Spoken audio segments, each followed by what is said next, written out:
Hello, this is in chemistry and you are watching in chemistry classes. इस video में आप सीखेंगे daily use English sentences, मतलब रोज़ बोली जाने वाली वाक्य जो हम रोज़ बोलते हैं, मॉर्निंग टू इवनिंग हम लोग यूज करते हैं। और मैंने इसमें कलेक्शन किया है खाना से संबंधित टोटल सेंटेंसेस को जो आप रोज़ बोलते हैं।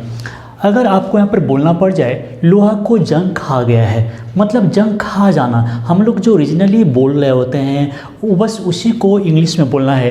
कपड़ा खाना, गाली खाना, गोली खाना, दिमाग खाना, इनका यूज करते हैं हम लोग। हवा खाना, बरपेट खाना, या फिर जहर खाना, घूस खाना, हराम का खाना, या फिर चक्कर खाना, जूता खाना, पान खाना, दवा खाना और धूप खाना। तो इन सभी को अगर आपको इंग्लिश बोलना हो तो आप कैसे बोलेंगे, इन सभी को देख लेते हैं। और इस वीडियो के अंत में हम आपसे क्वेश्चन भी करेंगे ताकि आपने कितना सीखा वो हमें पता चल जाए। और दूसरी बात है कि हमने आप लोगों को एक नंबर दिया था, व्हाट्सएप नंबर, और आप लोगों का इतना ज़्यादा मैसेज आने लगा, जबकि मैंने कहा था कि आप वीडियो बनाएंगे, आप किसी टॉपिक पर इंग्लिश में बोल करके वीडियो बनाएंगे और मैं चेक करूँगा, जब भेजेंगे तो मैं चेक करूँगा कि भैया आप में क्या त्रुटियाँ हैं, कहाँ कमी है, वो मैं आपको सजेस्ट करूँगा। लेकिन वैसा हुआ नहीं, इतना सारा बिना मतलब का मैसेज आने लगा और हम सबको अटेंड कर नहीं सकते। मान लीजिए 500 मैसेज आ गया आपको, तो आप सबको कैसे देखेंगे और फिर दूसरा काम कब करेंगे, कंटेंट कब तैयार करेंगे, वीडियो कब बनाएंगे, तो मुश्किल हो जाता है। तो इसलिए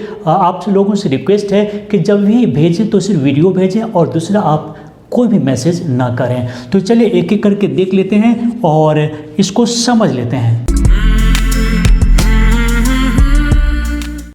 तो सबसे पहला सेंटेंस यहाँ पर है लोहा को जंग खा गया है। तो अब इसमें टेंस को दिमाग में नहीं रखना है, मतलब टेंस दिमाग में रहेगा और नहीं भी रहेगा, क्योंकि कई बार आउट ऑफ टेंस भी हम सेंटेंस को क्रिएट करते हैं सेंटेंस सेंस के अनुसार में। तो क्या है, लोहा को जंग खा गया है। तो अब कोई खास लोहा आपके पास है जिसमें जंग लग गया है, मतलब जंग खा गया है, तो हम लिखेंगे द आयरन इज, और जंग खाया हुआ है तो उसके लिए आप रस्टी भी लिख सकते हैं, rusty, RUSTY, the iron is rusty, लोहा को जंग खा गया है या फिर लोहा में जंग लगा हुआ है, ऐसे आप बोल सकते हैं।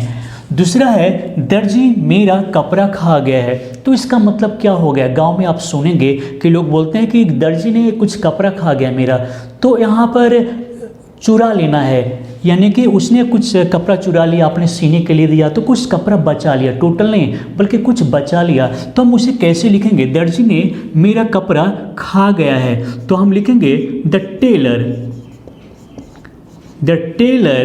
और खा गया है लिखा हुआ है तो हैज स्टोलन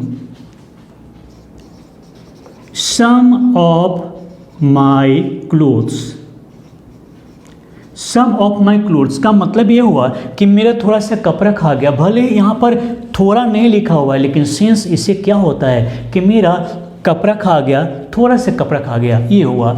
उसके बाद क्या है कि वह रोज़ गाली खाता है। कुछ ऐसे होते हैं कि स्वभाव के कारण रोज़ गाली खाते हैं, तो उससे आप इंग्लिश में कैसे बोलेंगे, वह रोज़ गाली खाता है, तो आप लिखेंगे ही गेट्स, है ना, ही गेट्स विलीफाइड भी लिख सकते हैं, विलीफाइड, ही गेट्स विलीफाइड डेली, मतलब वह रोज़ गाली खाता है। या फिर दूसरा तरीका है कि ही गेट्स अब्यूज्ड डेली भी लिख सकते हैं, मतलब वह रोज़ गाली सुनता है, रोज़ गाली खाता है, ऐसे हुआ इसका मीनिंग।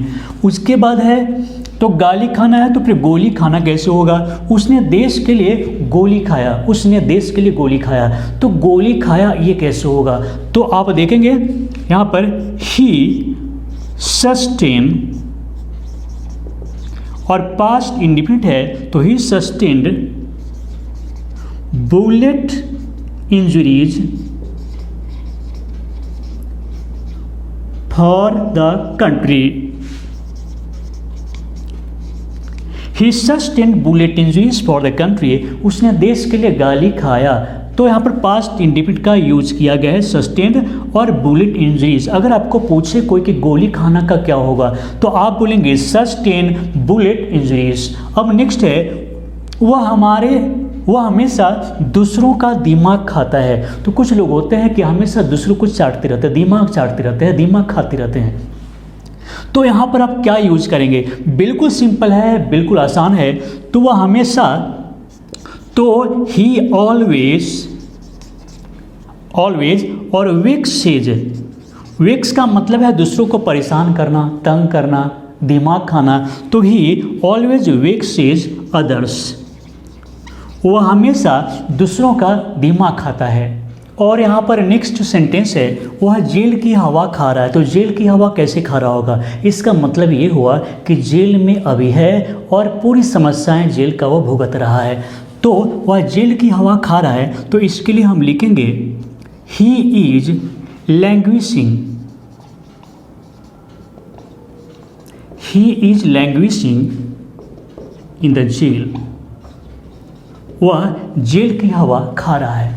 और नेक्स्ट है, आज मैंने भर पेट आम खाया है। तो भर पेट आम खाना, चाहे कुछ भी खाना, अगर आप भर पेट खाते हैं तो उसके लिए कौन सा वर्ड उपयुक्त होगा, कौन सा वर्ड आप यूज करेंगे? तो आज मैंने भर पेट आम खाया है, तो पहले लिखेंगे टुडे, और प्रेजेंट परफेक्ट का सेंटेंस है तो आई हैव ईटन भी लिखेंगे, और फिर मैंगोज।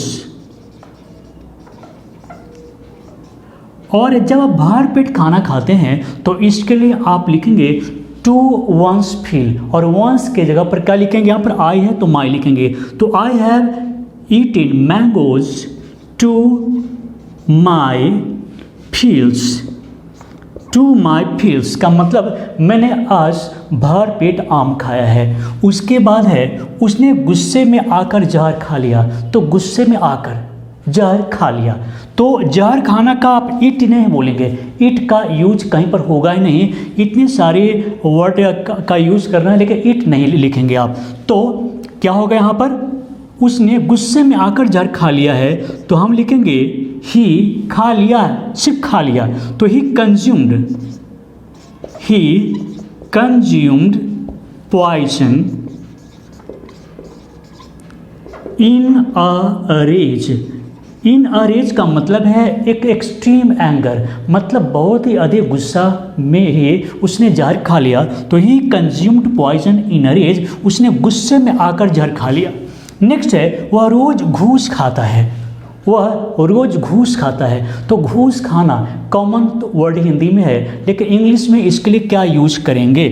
तो वह रोज घूस खाता है, ही टेक्स ब्राइब डेली, ही टेक्स ब्राइब डेली, वह रोज घूस खाता है। उसके बाद है, तुम हराम का खाना छोड़ दो। हराम का खाना छोड़ दो मतलब दूसरे का अनाज, दूसरे का ये धान, ये सब खाना छोड़ दो, फ्री में खाना छोड़ दो। तो तुम हराम का खाना छोड़ दो। तो हम क्या इसके लिए यूज़ करेंगे? हम सिंपल तरीके से लिख सकते हैं, इम्परेटिव सेंटेंस की तरह लिख सकते हैं। हम लिखेंगे अवॉइड और to live on dishonest means, यहाँ पर एक फ्रेज है, लीव ऑन डिसऑनेस्ट मीन्स का मतलब होता है दूसरों का खाना या हराम का खाना। तो avoid to live on dishonest means का मतलब है तुम दूसरों का खाना छोड़ दो, उससे परहेज करो, उससे दूर रहो। और यहाँ पर नेक्स्ट सेंटेंस है, उसका सिर चक्कर खा रहा है, मतलब चकरा रहा है। तो इसके लिए आप क्या यूज करेंगे? तो हम लिखेंगे ही इज फीलिंग गिडी।